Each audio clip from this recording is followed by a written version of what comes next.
आपको समस्त मो तरफ नमस्कार। आशा करुच्ची आपण मैंने समस्ते भलरे थे मुझे भलरे अच्छी।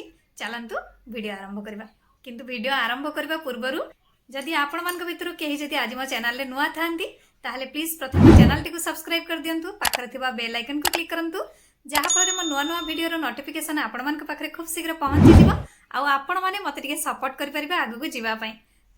कमला चोपा एपरी एक जिनिस जहाँ केवल आपणक मुहरु दाग हटाइबारे साहाय्य करिवो नाही बरं आपणक घर सफा करिबारे मध्य सहायक हेबो।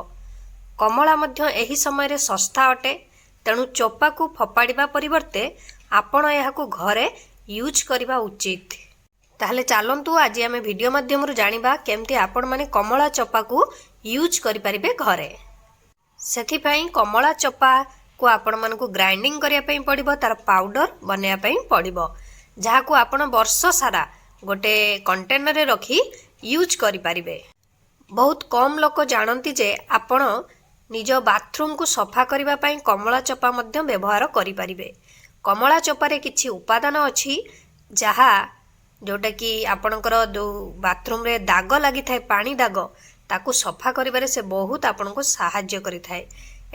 एथिपाई सर्वप्रथमे आपनको कमला चोपा को सुखाइबा को पड़िबो, तापरे यार पाउडर बनाया पई पड़िबो।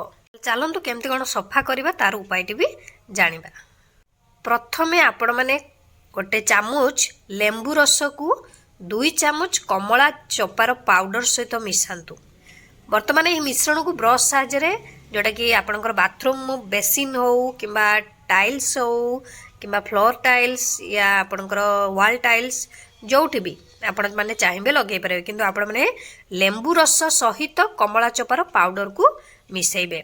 मिसेकी एको ब्रश साहाय्य लगे नेबे, तापरे एको टिके समय छाड़िबे, तापरे घसी नेबे ब्रश साहाय्य पानी ढाली धोई नेबे। देखिबे आपणकर बेसिन सहित बाथरूम पूरा पूरी चकाचक हे जिवो, कारण कमला चोपा मध्य विटामिन सी थाए जहाँ एक शक्तिशाली एंटी ऑक्सीडेंट रो काम दे थाए। यह जेकोसी जिनिस को भी आपणकर पॉलिश करिबारे सहाय्य करिवो। आ गोटे कथा आपण माने पाउडर को बहुत समय पर्यंत भी स्टोर करके रखी परिबे, किछि कोनोसी खराब होबनी, किंतु आपण माने भलो भाबरे सुखै नेबे, तापर यार पाउडर बने कि दीर्घ समय पर्यंत स्टोर करके रखी परिबे। सेकेंड रे नहले आपण माने कमला चोपा पाउडर को पानी रे मिसेइबे, तापरे एकु घरर बहुत गुड़े कार्य रे लगे पारिबे। एही जल को व्यवहार करी आपणकर जो काठर आसबाब पत्र किंबा काच विंडो एवं आपणक घरर चटाण को नुआ परी उज्जवल करबा पई ए सब को यूज करि पारिबे। एही पानी जोटा कमला पाउडर को आपण माने किछि पानी रे मिसै नेबे, तापरे आपणकर काठ जिनस हो काच विंडो हो किंबा घरर फ्लोर हो जहा को भी चाहिए आपण माने पॉलिश करि पारिबे। एहा व्यतीत आपण रोसई घरर सिंक भी ताकू भी चकाचक मध्य करि पारिबे। सेथि पई आपण माने गोटे पात्र रे जोटा कि पाउडर नेबे, ता सहित गोटे ग्लास पानी नेबे। एबे आपण माने फुटेई देबे से पानी को भल भाबरे, तापरे आपणकर सेई डिश वाश लिक्विड सेतरे किछि जदी चाहिबे मिसै नेबे। प्रथमे आपण माने किछि पानी रे पाउडर मिसै नेले आपणकर जो कमला चोपार पाउडर, तापर ताकू भल भाबरे फुटेई नेबे। फुटेई नै सारला परे तापरे आपण माने ताकू स्टेन कर देबे। स्टेन करके सेतरे किछि डिश वाश लिक्विड मिसै नेबे।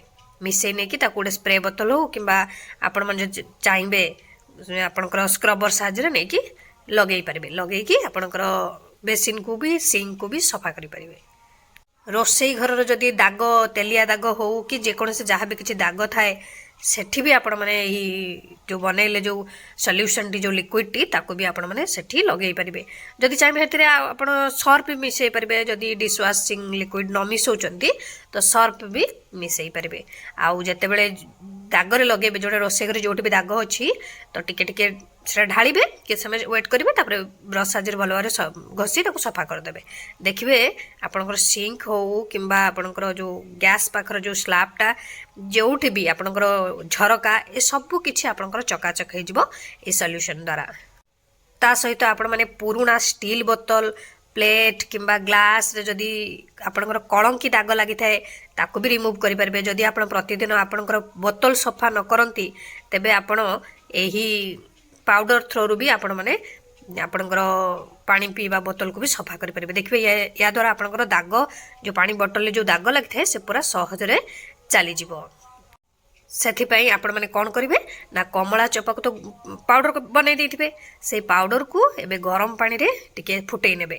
ତାପରେ ସେଥିରେ ଆପଣମାନେ କ'ଣ କରିବେ, ବୋତଲରେ ଫୁଟେଇ ନେଇ ସାରିଲା ପରେ ସେ ପାଣିଟିକୁ ବୋତଲରେ ଢାଳି ଦେବେ, ପାଣି ପିଇବା ବୋତଲରେ 10 ମିନିଟ୍ ଆପଣମାନେ ରଖିବେ। ନହେଲେ ତାକୁ ଯଦି ଆପଣମାନେ ସେକ୍ କରିପାରିବେ ରଖିକି ବୋତଲରେ ତ କରିପାରିବେ।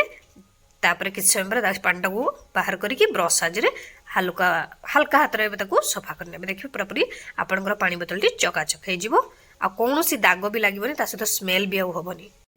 आशा करछि आपन भिडियोटी भल लगी मु ताले रहुछि पुणी देखा नेक्स्ट वीडियो रे। किंतु आपण माने please like comment share subscribe करिया पे भूलिबेनी। मते ताले विदाई दियंतु। नमस्कार।